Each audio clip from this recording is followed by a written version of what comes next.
আমরা ক্লাস 7-8 যখন পড়তাম তখন হিস্ট্রির ফাইনাল এক্সামে 10 নম্বরের কোশ্চেনের মধ্যে একটা কোশ্চেন কমন থাকতোই, মুঘল সাম্রাজ্যের পতনের কারণ বিশ্লেষণ করো। যেদিন হিস্ট্রি পরীক্ষা হতো তার পরের দিন স্কুলের পাশে যে জেরক্স দোকান থাকতো তাদের বাড়িতে খাসি মাংস হতো না, মানে এত চোথা বিক্রি হতো সেই জন্য নয়, এত বেশি খাতা বিক্রি হতো, মানে আমরা হিস্ট্রির পর হিস্ট্রি কিন্তু আমরা সবাই শেক্সপিয়ার হয়ে যেতাম যেদিন হিস্ট্রি পরীক্ষা থাকতো। আর এই কোশ্চেনটাতে বিশেষ করে এখানে 21টা পয়েন্ট লিখে জল খাচ্ছি, ঠিক আছে, 22 নম্বর পয়েন্ট লেখার জন্য, যে মুঘল সাম্রাজ্যের পতনের পিছনে দিল্লির AQI এয়ার কোয়ালিটি কতটা দায়ী ছিল। কিন্তু শুভদা, এই মারাঠা সাম্রাজ্যের যে রাজাগুলো ছিল তারা দিল্লির মানে তোমার মুঘল সাম্রাজ্যের পতনের পিছনে কতটা দায়ী ছিল, তুমি কি লিখতে? দেখ, সেটা বুঝতে গেলে প্রথমে আপনাদের ছাওয়া দেখতে হবে। আমরা তো দেখে আসলাম, আমরা বুঝে গেছি কতটা দায়ী ছিল। এবার ছাওয়া নিয়ে যদি কথা হয়, প্রথম কথা হচ্ছে মানে কি বলি, ভিকি কৌশলের কথা বলার আগে বা ছাওয়া সিনেমাটার কথা বলার আগে আমরা একটাই কথা বলতে চাই যে আমরা কিন্তু পিওর প্রথমে ভারতীয়, ঠিক আছে? তো সেই হিসাব দিয়ে যদি দেখতে হয় তাহলে মানে ছাওয়া is a kind of film যেটা লিটারালি বুক চিরে কথা বলার মতন সিনেমা। এবার সিনেমাটা নিয়ে কথা হোক। শান্তনু, আমি তোকে প্রথম কথা রেকমেন্ড করেছিলাম যে ভাই এই সিনেমাটা, কিন্তু আমরা কিন্তু out of the theatre reaction যখন করেছিলাম, মানে আগের সিনেমাটার এই ক্যাপ্টেন আমেরিকার যখন এই সৌরভ দেখতে গেছিল, আমি সৌরভকে বলেছিলাম যে ভাই ছাওয়া দেখতে যা। আমাদের কিন্তু most anticipated film of the ইয়ারের মধ্যে আমি ছাওয়াকে রেখেছিলাম, বাকি কেউ রাখেনি, অনেকেই হয়তো রাখেনি। এইবার প্রথম কথা, শান্তনু আমার রেকমেন্ডেশনে আমি আরো আজকে একসাথে দেখতে গেছিলাম সকাল সকাল আইনক্সে। কেমন লাগলো শান্তনু, বল? একটা ওয়ার্ডে যদি বলা হয় তাহলে ওভার দ্য টপ। মানে আমি খারাপ ভালো সেদিকে পরে আমরা আসছি, বাট ওভার দ্য টপ কি কারণে না, প্রথম কথা আমি একটু স্টোরি টেলিংটা বলে নিই, তারপরে আমরা আসছি যে অ্যাকচুয়াল পুরো স্টোরিটা হচ্ছে যে শিবাজি মহারাজ যে ছিল, ছত্রপতি শিবাজি মহারাজ, তার ছেলে যে সম্ভাজি মহারাজ, তাকে তাকে নিয়ে স্টোরিটা। তো মেনলি এখানে আমরা তার পুরো জীবনী দেখছি না, আমরা দেখছি যে তাকে কিভাবে যখন তাকে মানে তোমার ক্যাপচার করে নেওয়া হয়, তারপর তার উপর যে টর্চার গুলো করা হয়েছিল, তারপরেও সে মানে একবারও কাঁদেনি, ঠিক আছে, একবারও করে ওঠেনি। মানে একটা যেমন শের বা একটা লায়ন যেরকম হয়, লায়ন হার্টেড একজন কিং ছিল আমাদের সম্ভাজি মহারাজ ছাওয়া, তো সেরকম লায়নের মতন সে দাঁড়িয়েছিল। যত তার উপর টর্চার করা হয়েছে, তার হাত থেকে নখ তুলে নেওয়া হয়েছে, ঠিক আছে, আমরা দেখতে পাবো, আমরা গল্পটা সবাই জানি যারা হিস্ট্রি পড়েছি, একটু রিসার্চ করেছি। চোখের মধ্যে মানে রড ঢুকে অন্ধ করে দেওয়া হয়। তো সেই জিনিসগুলোর পরেও সে কিন্তু একবারও কাঁদেনি। কেন কাঁদেনি? কারণ একটা রাজা যে বাঘের সাথে যুদ্ধ করেছে সেই জন্য হিস্ট্রিতে ফেমাস। একটা রাজা যে 9 বছর রাজত্ব করেছে এবং সেখানে 132খানা ব্যাটেল করেছে এবং 132খানা ব্যাটেলের 132খানা জিতেছে, শেষেরটা বাদ দিয়ে যেখানে তাকে মেরে দেওয়া হয়। তো এরকম একটা রাজাকে যখন কেউ পর্দার উপরে কেউ যদি সেটাকে দেখাতে চায়, সেখানে কিরকম অ্যাক্টর লাগবে, সেটা হচ্ছে ভিকি কৌশল। যে আমরা যাকে মাসানে দেখেছিলাম, যাকে আমরা উরিতে দেখেছিলাম, ঠিক আছে, সেই ভিকি কৌশল মানে যখন আমরা এখানে দেখছি আমাদের একবারও মনে হয় না যে এই ছেলেটাকে কি মাসানে দেখেছিলাম, এই ছেলেটাকে কি তোমার উরিতে দেখেছিলাম, বা ধরো আরো যে ভিকি কৌশল সিনেমাগুলো করেছে, সর্দার উধম, সেখানে একজন সিক্রেট এজেন্ট টাইপের, শ্যাম বাহাদুরে দেখেছি, উড়িতে দেখেছি। হ্যাঁ, এক্স্যাক্টলি, যে প্রত্যেকটা সিনেমাতে এত সুন্দরভাবে পোর্ট্রে করছে। আর এখানে তো ওই যে লায়ন হার্টেড বললাম না, পুরো প্রত্যেকটা মোমেন্টে যখন যুদ্ধের সময় এসেছে লায়নের মতন করে চিৎকার করে যাচ্ছে, অ্যান্ড মানে সেটা পুরো একদম মানে কি বলবো, বুকের পাঁজরা কাঁপিয়ে দেওয়ার মতো। তো আমার তো পুরো ওভার দ্য টপ অ্যাকশন লেগেছে। বাকি জিনিসটাতে পরে আসছি। তোমার যে পুরো স্টোরি টেলিংটা যেটা শুরু থেকে আমরা দেখলাম, যে এটা কিরকম লাগলো, যে স্টিরিওটাইপ যে স্টোরি টেলিং হয় আমাদের বলিউডে একটা হিস্টোরিক্যাল ফিল্ম দেখাতে গেলে, সেরকম লাগলো নাকি তুমি একটু অন্য কোনো ছোঁয়া পেলে, নাকি নর্মালি যেরকম হয় সেরকমই?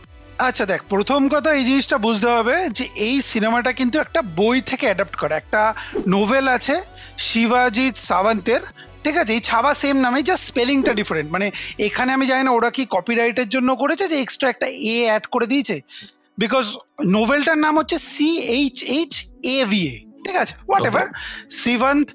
শিবাজি সাওয়ান্তের একটা নোভেল আছে, মারাঠি নোভেল, সেই নোভেলের উপরে। এবার ইন্টারেস্টিং ব্যাপার এটা যে নর্মালি আমরা যখন একটা কোনো হিস্টোরিক্যাল ফিগার নিয়ে তার উপরে যখন সিনেমা বানানো হয়, সেটা কিন্তু মানে ব্লো বাই ব্লো একটা টাইম অ্যানালাইসিসের উপরে যাওয়া হয়।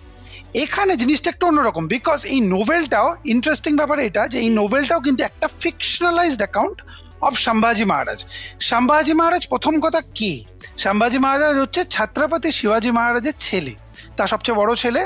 ছত্রপতি শিবাজি মহারাজকে বলা হতো যে মারাঠা সাম্রাজ্যর যিনি মানে লিটারালি উত্থাপন করেছিলেন। এইবার ব্যাপারটা হচ্ছে এই সিনেমাটাতে যেরকম শান্তনু ইন্ট্রোডাকশনেই বললো, এইটা কিন্তু পুরো যে সম্ভাজি মহারাজের পুরো মানে তার লাইফ মানে শুরু থেকে শেষ অবধি সেরকম ভাবে কিন্তু দেখায়নি। অবভিয়াসলি এইটা যদি একটা পুরো একটা সিনেমাতে মধ্যে দেখাতে হতো তাহলে I don't think it would have worked, because এত ইন্টারেস্টিং একটা লাইফ এবং এত বড় এত কিছু ইভেন্টস হয়েছে। ব্যাপারটা হচ্ছে এখানে একটা সার্টেন এলিমেন্টকে ধরে রেখেছে, যেটা হচ্ছে যে এই সম্ভাজি মহারাজ কতটা বলতে গেলে স্ট্রং ছিল, কতটা মানে লিটারালি পোটেন্ট ছিল, এবং মুঘলস এবং স্পেসিফিক্যালি অরঙ্গজেবের মধ্যে তার মধ্যে ব্যাটেলটা কিরকম ছিল। বাট ব্যাপারটা হচ্ছে এই সিনেমাটার কিন্তু প্রথম কথা যেইভাবে এটাকে শ্যুট করা হয়েছে বা যেরকম অ্যাপ্রোচটা নেওয়া হয়েছে, সেইটা নর্মালি আমরা বলিউডে যেরকম সিনেমাগুলো দেখি হিস্টোরিক্যাল, স্পেসিফিক্যালি সঞ্জয় লীলা বানসালি সিনেমাগুলো যেরকমভাবে দেখি সেটা থেকে একটু আলাদা। এটা একটু লাউড, মানে শান্তনু যেরকম বললো ওভার দ্য টপ, হ্যাঁ of course over the top, but তার থেকেও বেশি এটা একটু লাউড বেশি, মানে প্রতি দুটো তিনটে সিন পর পর কেউ যেন চিল্লামিল্লি করছে। এবার সেটা যে খুব একটা খারাপ লাগছে তা বলবো না, কারণ থিয়েটারে ইন আ প্যাক থিয়েটার জিনিসটা কিন্তু ভালোই লাগছে, বাট মাঝে মাঝে সেটা রিপিটেটিভ হয়ে যাচ্ছে। এইটার ব্যাপারে আরো ডিটেলসে আমরা আসবো, কিছু কিছু সিনস যেগুলো কাজ করেছে কাজ করেনি। আমার তো স্পেসিফিক্যালি শান্তনু মনে হয় যে এটা দুটো হাফের আলাদা আলাদা পুরো গল্প। মানে প্রথম হাফটা আমার পুরো অন্যরকম লেগেছে, প্রথম হাফ আমার সত্যি কথা বলতে গেলে হলের মধ্যে আমার চোখ জুড়িয়ে যাচ্ছিল, মানে ঘুম পাচ্ছিল, একই জিনিস একই টেম্পারেটে যাচ্ছে। সেকেন্ড হাফটা অনেকটা অন্যরকম লেগেছে। তোর কেমন লাগলো দুটো হাফের যদি আমরা ডিফারেন্সিয়েশন একটু দেখতে চাই? এক্স্যাক্টলি, তো এটা নিয়ে আমরা আগেও কথা বলেছি, আমরা যখন থেকে সিনেমাটা দেখেছি তোমার সাথে বহুবার কথা হয়েছে।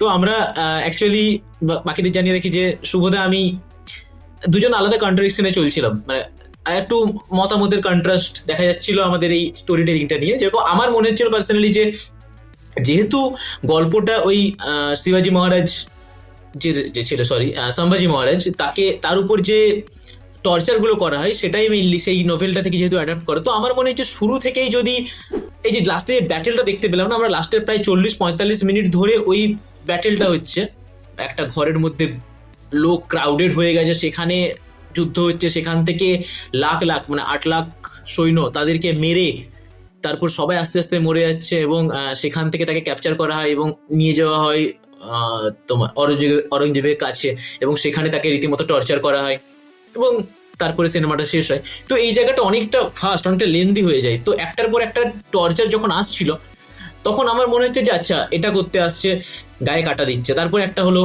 মানে বেশ একটা ভয় লেগে যাচ্ছে, তারপরে যখন হচ্ছে তারপরে রিপিটেটিভ যে জিনিসটা বললে তুমি সেটা যখন হচ্ছে, তখন আমার মনে হলো যে মানে বারবার সে বিয়ে বাড়িতে খাবার দেওয়ার সময় যদি তোমাকে খেলে তুমি ভাল লাগলো, খেলে ভাল লাগলো, তারপরে চিকেন লেগ পিস দেওয়ার মতন বলছিস যে প্রথম ভালো লাগে তারপরে ভালো লাগছে, প্রথম ভালো লাগে তারপরে মনে হয় আচ্ছা এটা স্কিপ করে দেওয়া যায়, দেখি অন্য কি আছে। তো আমার মনে হয় যে শুরু থেকে যদি তাকে দেখানো হতো ক্যাপচার করে নিয়েছে, এবং তারপরে তার লাইফের ছোট ছোট, যেমন ধরো একটা টর্চার করলো এবং সেখান থেকে যে ধরো চোখ দিয়ে, ঠিক আছে, চোখের যে টর্চারটা হলো, চোখটা উবড়ে নিল, সেই জিনিসটা যদি দেখিয়ে দেওয়ার পর তারপর ওইখান থেকে তার চোখ থেকে যে রেজ, তার চোখের মধ্যে যে একটা মানে ভয় দেখানো ব্যাপার, গর্জন, চোখের থেকে আমরা যে গর্জন শুনতে পাই, সেই জিনিসটা মানে রেজটা দেখানো হতো, তারপর তার একটা বেশ এতগুলো যে ব্যাটেল জিতেছে ওই ব্যাটেলে একটা পার্ট দেখানো হতো, তাহলে আমার মনে হয় যে তোমার যে গ্রাফটা সেটা এরকম এইরকম এইরকম এরকম একটা একটা পিক মোমেন্ট, একটা নর্মাল মোমেন্ট, একটা পিক মোমেন্ট এরকম যেত। তো যেহেতু এরকম যখন ব্যাটেল চলছে পরপর ব্যাটেল চলছে, যখন টর্চার হচ্ছে পরপর টর্চার হচ্ছে, তো আমার মনে হয় এটা জিনিসটা একটু তুই বলছিস বেসিক্যালি একটু নন লিনিয়ার টাইপের করে একটা, বিকজ সিনেমাটা কিন্তু by the way like most historical films এটা কিন্তু একটা ন্যারেশন দিয়েই শুরু হয়। মানে যেরকম আমরা প্রতিটা হিস্টোরিক্যাল বেশিরভাগ সিনেমাতে দেখেছি, যেরকম আমরা বাজিরাও মাস্তানিতে দেখেছি, Ramleela was however was like a fictional story completely, but Bajirao Mastani, Padmaavat, প্রতিটাতেই আমরা দেখেছি যে প্রথমে একটা ভয়েস ওভার আসে, গল্পটার প্রেক্ষাপটটা বলে দেয় এবং তারপরে বলতে গেলে গল্পটাকে এগোয়। এই সিনেমাটা তুই যেটা বললি এটা কিন্তু একটা ইন্টারেস্টিং ব্যাপার যে ভয়েস ওভারটা প্রথমে আসে, তারপরে কিন্তু পুরোটাই মানে it seems like live reaction, মানে লাইভ লোকেশনে আমরা চলে গেছি, আর কিন্তু ভয়েস ওভার কোনো জায়গাতেই শোনা যায় না। খুব একটা আমার তো মনে পড়ছে না আমি কোনো জায়গায় শুনেছি অ্যাটলিস্ট। এইবার তার মানে তুই বলতে চাচ্ছিস যে তোর সেকেন্ড হাফটা একটু রিপিটেটিভ লাগছিল, তাই তো? সেকেন্ড হাফ বলতে, হ্যাঁ সেকেন্ড মানে হাফে যখন টর্চারের ওই সিনগুলো ফ্ল্যাট হয়ে যায়, হ্যাঁ ফ্ল্যাট হয়ে যায়, মানে ওখানে আমি বুঝতে পেরেছি এরপর আর কিছু হবে না, ঠিক আছে, এরপর এগুলো এগুলো হবে। মানে দেখো যেটা দেখানো হয়েছে সেটা খুব সুন্দরভাবে দেখানো হয়েছে, যে পরিচালক যদি ভেবে থাকে যে আমি এই জিনিসগুলো দেখাবো, সে খুব সুন্দরভাবে দেখিয়েছে, সেটা অ্যাকচুয়ালি আমাদের ফিল করতে পারছি যে যখন ওই জিনিসটা হচ্ছে, একটা জিনিস তার উপরে বডিতে যখন ফিল, মানে সে ফিল করছে, সেটা আমরাও ফিল করতে পারছি। তো সেটা খুব সুন্দরভাবে দেখিয়েছে, সেটা ডিরেকশনের জন্যই হোক বা ভিকি কৌশলের অসামান্য অ্যাক্টিং এর জন্যই হোক, আমরা সেটা ফিল করতে পারছি। কিন্তু আমি অলরেডি জানি যে যখনই বুঝতে পারলাম যে এরকম জিনিসটা হলো, এবং আমি গল্পটা জানি, আমি জানি যে এরপরে এইভাবেই যাবে, ফ্ল্যাটই যাবে, মানে যাই হয়ে যাক একটা ফ্ল্যাট, আমি যদি পিকেও যাই বাট সেটা ফ্ল্যাটই যাবে, আমার পিকের থেকে আরেকটা পিক নেবে না কোনো সময়। তো ওইটা একটা যে ওই ওই মোমেন্টটা, ক্লাইম্যাক্স বলে যে জিনিসটা হয় না, ওটা ফিল করতে পারিনি। হ্যাঁ মানে স্ট্রাকচারটাই এমন একটা স্ট্রাকচার যেখানে প্রথম হাফটা পুরোটাই সেট আপ, সেকেন্ড হাফটা পুরোটাই বিকামস লাইক আ টর্চার থিং। এবার আমার আবার অপিনিয়নটা কমপ্লিটলি ডিফারেন্ট, এবং সেটা হওয়াই that's the beauty of a podcast, যে আমরা একটা এরকম আলোচনা করতে পারি। আমরা অডিয়েন্সকেও রেকমেন্ড করবো যে আপনারা সিনেমাটাকে দেখে এখানে নিচে কমেন্ট করে জানান যে আপনাদের কোন হাফটা বেটার লেগেছে। সিনেমাটা ওভারঅল কেমন লেগেছে সেটা তো জানাবেনই, কোন হাফটা বেটার লেগেছে। আমার যেরকম ফার্স্ট হাফটা আমি জানি, বিকজ এই সিনেমাগুলো এরকম টাইপের সিনেমা আমরা এত দেখেছি যে পুরোটাই আমার কাছে ফ্ল্যাট যাচ্ছিল, এবং তার সাথে one of the reasons is side characters গুলোকে একদম ঠিকঠাক করে ডেভেলপ করা হয়নি। মানে পুরো ফোকাসটাই যেহেতু রশ্মিকা মান্দানা, মানে আমাদের ভিকি কৌশলের উপরে দিয়েছে, Rashmika Mandanna, this is once again another controversial topic Shantanu, কারণ আমাদের নিউ ইয়ারের পডকাস্ট অনেকেই দেখেছে, I know what kind of opinion you have. Rashmika মান্দানার যে ক্যারেক্টারটা, সেইটার সাথে ভিকি কৌশলের একদম মানানসই লাগছে না, এত বাজে অ্যাকসেন্ট বিদ ঘটে, এবং মনে হচ্ছে লিটারালি রশ্মিকা মান্দানা কোন সাউথ ইন্ডিয়ান হিরোইন, তার অ্যাকসেন্ট এতটাই বাজে লাগছে। তো বল তোর রশ্মিকা মান্দানাকে নিয়ে কি বলার আছে? ফার্স্ট জিনিস হচ্ছে, এটা কি তাহলে টেমপ্লেট হয়ে গেছে যে এবারে আমাদের মানে সাউথ আর বলিউড ভাই ভাই, মানে যে প্রত্যেকটা সিনেমাতেই এখন সাউথের কেউ, মানে যদি হিরো বলিউডের হয় ভিলেন সাউথের, যদি হিরো হয় বলিউডের তাহলে হিরোইন সাউথের। এই বেরোলো তোমার যেটা আশিকি বলে বেরোবে বলছিল অনুরাগ বাসু, কার্তিক আরিয়ান, সেখানে শ্রীলীলাকে নিয়ে নিয়েছে দেখলাম আজকে, কনফার্ম হয়ে গেল। তো আমি দেখছি যে এটা মোটামুটি এখন টেমপ্লেট হয়ে গেছে, যে তোমাকে একটা সাউথ ইন্ডিয়ার কাউকে একটা ঢোকাতে হবে, যে সেটা বক্স অফিস কালেকশনকে হিট করবে। সিকান্দারে তো আবার আছে না, রশ্মিকা মান্দানা আছে সিকান্দারে। তো এটা টেমপ্লেট হয়ে গেছে এখন, তো সেটা নিয়ে আমি যাচ্ছি না ওই দিকটাতে। কিন্তু জিনিসটা তাই যে খুবই ফোর্সড একটা তোমার ক্যারেক্টার রশ্মিকা মান্দানাকে যদি আমি বলি, খুবই ফোর্সড, কারণ সে যে জিনিসগুলো দেখাতে চাইছে যে সে একজন মানে রাজার যে স্ত্রী, রানীর মতন সে সামলাচ্ছে ঘরটা যখন তার রাজা যুদ্ধে যাচ্ছে, কিন্তু সেটা দেখেই মনে হচ্ছে ভাই পুরোটা স্ক্রিপ্টেড লাগছে দেখে, আমার কোনো সময় কনভিন্সিং লাগছে না। তার চোখে মুখে যেটা আমরা দীপিকা পাড়ুকোনকে দেখে আসি এই হিস্টোরিক্যাল যে দু একটা সিনেমা সে করেছে, সেখানে যেমন তার চোখে মুখে সেটা আমরা ফিল করতে পারি যে সে তার ডায়লগ, অ্যাকচুয়ালি যেটা তুমি বললে যে ডায়লগ ডেলিভারি, তাই না, যে যখন আমরা ভিকি কৌশলকে দেখছি তার ওই যুদ্ধের আগে যে ডায়লগ ডেলিভারি গুলো, সেই মানে বুক চিরে কথা বেরোচ্ছে, সেরকম জিনিসটা যখন আমরা ফিল করতে পারছি, আমরা সেই রেঞ্জটা ফিল করতে পারছি। কিন্তু রশ্মিকা মান্দানার মধ্যে এক তো অ্যাকশন ভালো নেই, তার উপর যখন খুব মিষ্টি মিষ্টি ভাবে জিনিসগুলো বলছে, একদমই কনভিন্সিং লাগেনি। দ্বিতীয়ত আরেকজনের কথা বলবো, সেটা হচ্ছে আশুতোষ রানার ক্যারেক্টারটা আমি যখন দেখলাম, এত সুন্দর অ্যাক্টর একজন, হঠাৎ করে দেখালো, আমি বাহ তাহলে এর একটা ভালো রোল থাকবে। ভাই তাকে অফ স্ক্রিন মেরে দিল, এসে বলছে সে মারা গেছে, দিয়ে ওই স্যালুট দিচ্ছে, যাকে খুশি দিয়ে করি না কেন, তুমি এত বড় একজন স্টারকে ওয়েস্ট করবে, সেখানে এত ভালো ভালো ক্যারেক্টার ছিল সেখানে। এটা একটা, ইভেন অরঙ্গজেবের ক্যারেক্টার, আরেকবার নমস্কার Jitu Videocon has come a long way. যেভাবে অক্ষয় খান্না অরঙ্গজেব পোর্ট্রে করেছে, আমি লিটারেলি হিস্ট্রি বুকের অরঞ্জকে দেখতে পাচ্ছিলাম। ভাই কি অ্যাক্টিং, কি মেকআপটা ভাব, কি অসাধারণ মেকআপ যাকে বলে। মেকআপের ডিপার্টমেন্টকে, মানে পুরো সিনেমাটাতে অনেক ফল্টস থাকতে পারে, মেকআপের ডিপার্টমেন্ট অ্যান্ড সেট ডিজাইনের department is the last that I will fault. মানে দারুণ মেকআপ করেছে, ট্রান্সফরমেশন ইজ সো রিয়েল। মানে ট্রেলারে আমরা সবাই দেখেছি, মানে প্রথম যখন টিজারটা বেরিয়েছিল অক্ষয় খান্না ওটা চেনাই যাচ্ছিল না, বাট সিনেমাতেও লিটারালি এটা যে অক্ষয় খান্না লিটারালি বোঝাই যাচ্ছে না এরকম লেভেলের, যতক্ষণ না ওই ওর স্টিরিওটাইপ যে ভয়েসটা, একটু একটু দাঁতটা চেপে চেপে কথা বলে, যেটা না, ওটা বললে বোঝা যাচ্ছে এটা অক্ষয় খান নাই, না হলে রীতিমতো বোঝা যাচ্ছে না যে অক্ষয় খান না, যেভাবে বুড়ো লাগছে। এবং আমি জানি না বাকিদের ফিল করেছি কিনা, এই তো জিনিসটা মোটামুটি যে টাইম স্প্যানটা, শুরু থেকে যে টাইম স্প্যানটা, সেটা তো মোটামুটি কয়েক বছরের একটা, যখন থেকে রাজত্বটা শুরু হয় সম্ভাজি মহারাজের। তো সেখানেও তুমি কি একটা বডি ট্রান্সফরমেশন দেখতে পাবে অক্ষয় খানের মধ্যে, যখন শেষের দিকে চলে এসছে তখন আরো একটু বেশি বুড়ো লাগছে, আরো একটু বেশি রোগা লাগছে। তো মেকআপের যে ডিপার্টমেন্টটা সেটা তো খুব সুন্দর কাজ করেছে। বাট ওটাই যে তোমার অক্ষয় খান্নার ক্যারেক্টারটা নিয়ে একটু তোমার দিকেও আসবো, তোমার কিরকম লেগেছে। আমি আমার যেটা পার্সোনালি মনে হচ্ছে সেটা একটু বলে দিই, যে এত সুন্দর অ্যাক্টিং করেছে, কিন্তু সে যে কি করতে পারে, যেরকম আমরা এখানে অনেক জায়গায় কথা শুনছি যে গেম অফ থ্রোনস এর রেফারেন্স অনেক নেওয়া হয়েছে, যেখানে আমরা ওই ব্যাটেল অফ বাস্টার্স দেখেছিলাম, ঠিক আছে, গেম অফ থ্রোনস এ যে একটা ভিড়ের মধ্যে ঢুকে সেখান থেকে বেরিয়ে আসা, দম বন্ধ হয়ে বেরিয়ে আসার চেষ্টা, ক্লস্ট্রোফোবিক ফিল পুরো যাকে বলে। হ্যাঁ হ্যাঁ হ্যাঁ। তো অ্যাকচুয়ালি এটা নিউজও আসে কিছুদিন আগে যে টোডোর লাজারফ, যে তোমার ওই গেম অফ থ্রোনস এর টেকনিশিয়ান ছিল, তাকে হায়ার করা হয়। এটা অনেকদিন আগের নিউজ, বাট এটা আমি চেক করলাম একটু আগে। তো সে ছিল, যাই হোক। তো যখন আমরা সেটাকে নিচ্ছি, তো তখন সেখানে কেন ওই র্যামসির যে ক্যারেক্টারটা, যেখানে সে মোটামুটি তোমার, হ্যাঁ র্যামসি বোল্টন যে ক্যারেক্টার, যেখানে সে যাকে কাউকে যদি কষ্ট দিতে হয়, কিভাবে যে কষ্ট দিতে হয় তার কাছ থেকে শেখা উচিত। ভাই জঙ্গলি কুত্তার মধ্যে, সেলের মধ্যে ঢুকে ছেড়ে দিচ্ছে, ঠিক আছে। আর আর তো বাকি কিছু বললাম না, যারা গেম অফ থ্রোনস দেখেছে তারা খুব ভালো করে জানবে যে বাকি সেন্সার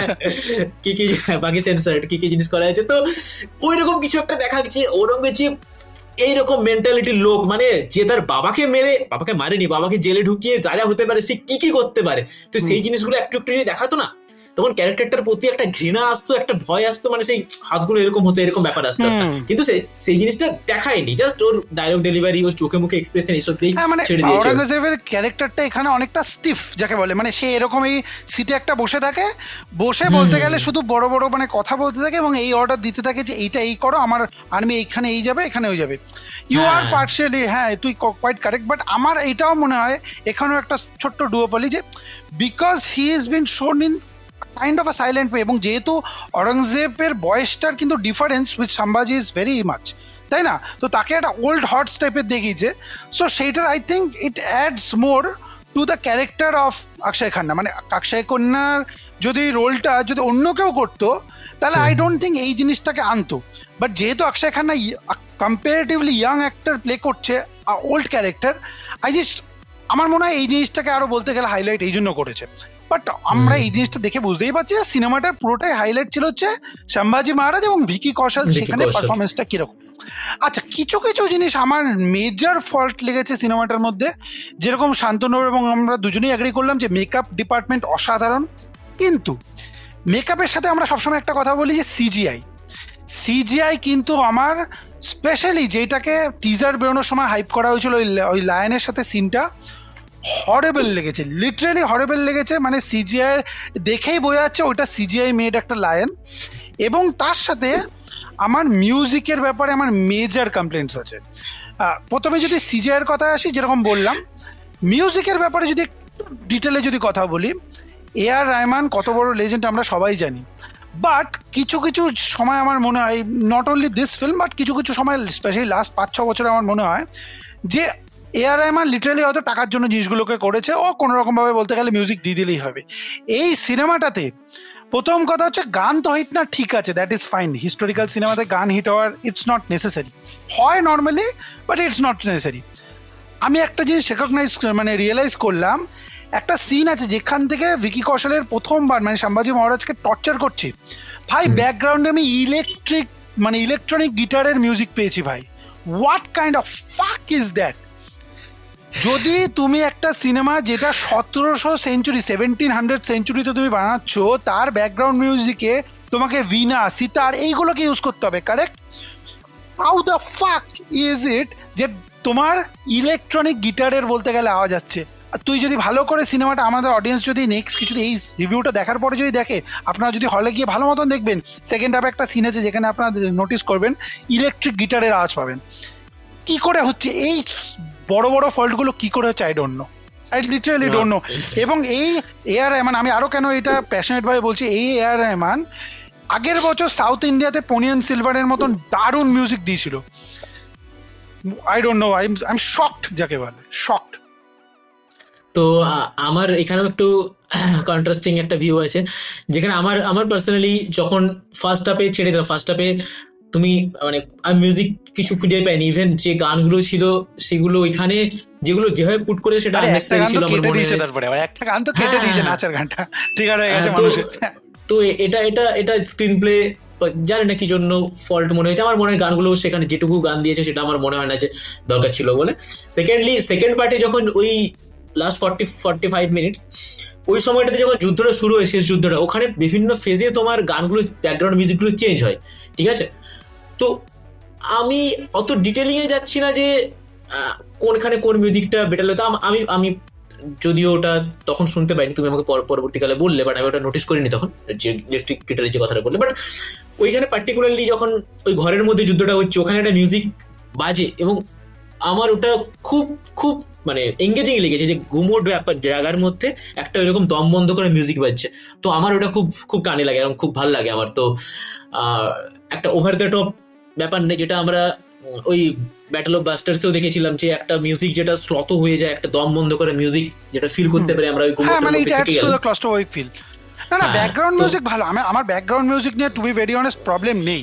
প্রবলেমটা হচ্ছে কি বলতে, এই মেজর মেজর কিছু ফল্টসে এবং ওভারঅল মিউজিকে, মানে আমরা যদি, I don't think if we should or not, but যদি একটু আলাদা অন্য অন্য হিস্টোরিক্যাল সিনেমার আমরা যদি একটু এক্সাম্পল টানি, সেটা হচ্ছে এক হচ্ছে যোধা আকবর, এক সেকেন্ড হচ্ছে বাজিরাও মাস্তানি, পদ্মাবত, এই যে সব হিস্টোরিক্যাল সিনেমাগুলো, হুইচ এভার ক্যারেক্টারই তাদের তাদের কিন্তু মিউজিক খুব সুন্দরভাবে হিট যায়। এবং হিটের কথা না, সঞ্জয় লীলা ভানসালি তোমার নিজে একজন মিউজিক ডিরেক্টর না?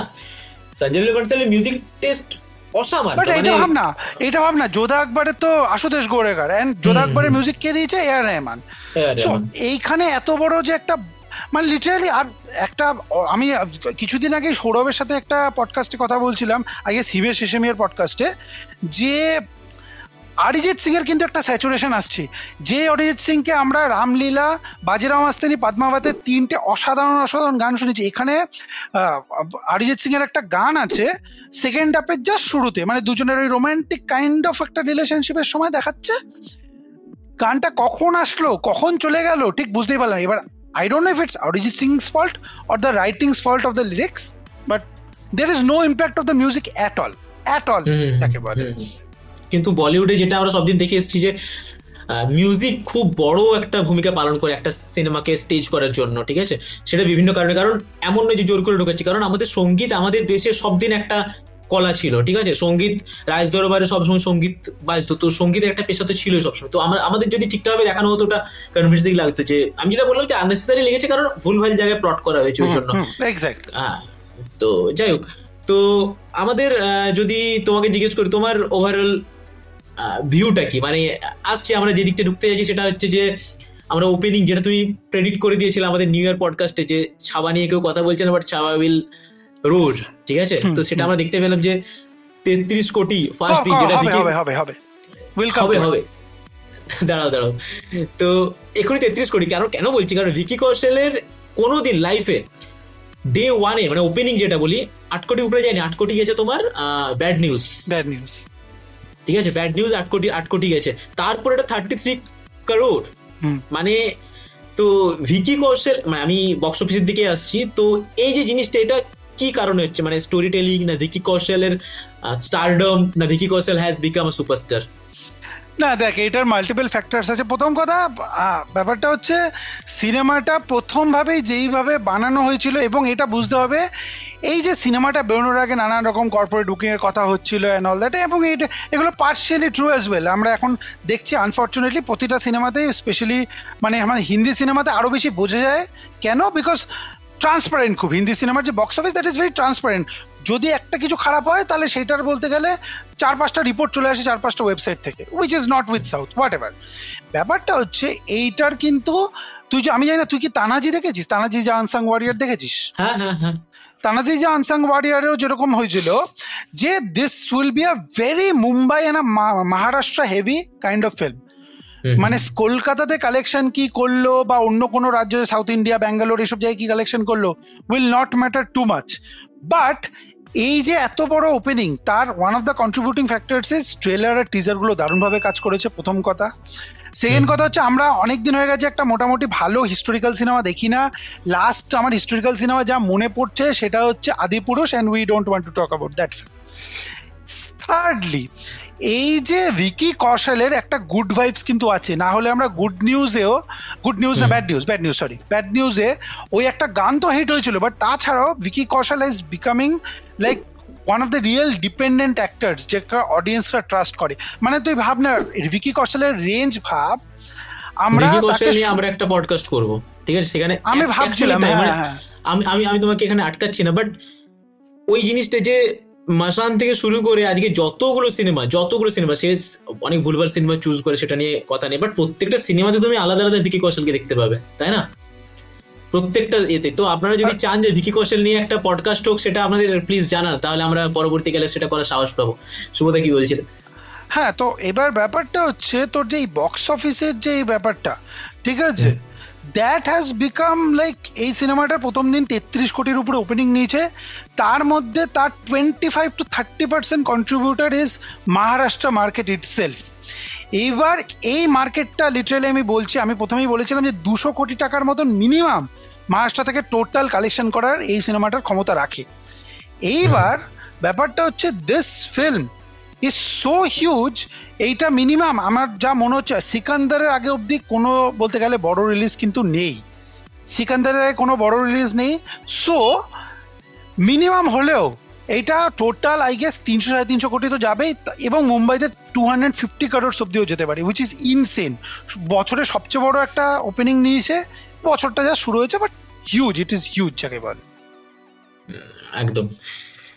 যাই হোক, তো আমাদের ছাবা যদি আপনারা জিজ্ঞেস করেন, তাহলে খুবই ভালো সিনেমা হয়েছে সেটা নয়, বাট রিসেন্ট টাইমে যদি হিস্টোরিক্যাল সিনেমা বলতে চাই তাহলে খুবই সুন্দর। কারণ যেটা বললো সুবোধা, যে লাস্ট আমরা যদি দেখে থাকি আদিপুরুষ দেখেছি, ঠিক আছে, তো সেই তুলনায় তো ছাবা অনেক বেটার। অ্যান্ড বাকি যে সিনেমাগুলো যেমন তানাজি হোক বা পদ্মাবত হোক বা আরো যেগুলো আমরা দেখেছি, সেইগুলো যে বাজিরাও মাস্তানি, এইসব সিনেমাগুলো তো আমরা পরবর্তীকালে যদি লাইন আপ করানো হয় অলমোস্ট সেই লেভেলেই যাবে। কারণ তার একটাই কারণ, সেটা হচ্ছে অ্যাক্টিং পারফরমেন্স অফ ভিকি কৌশল এন্ড অক্ষয় খান্না।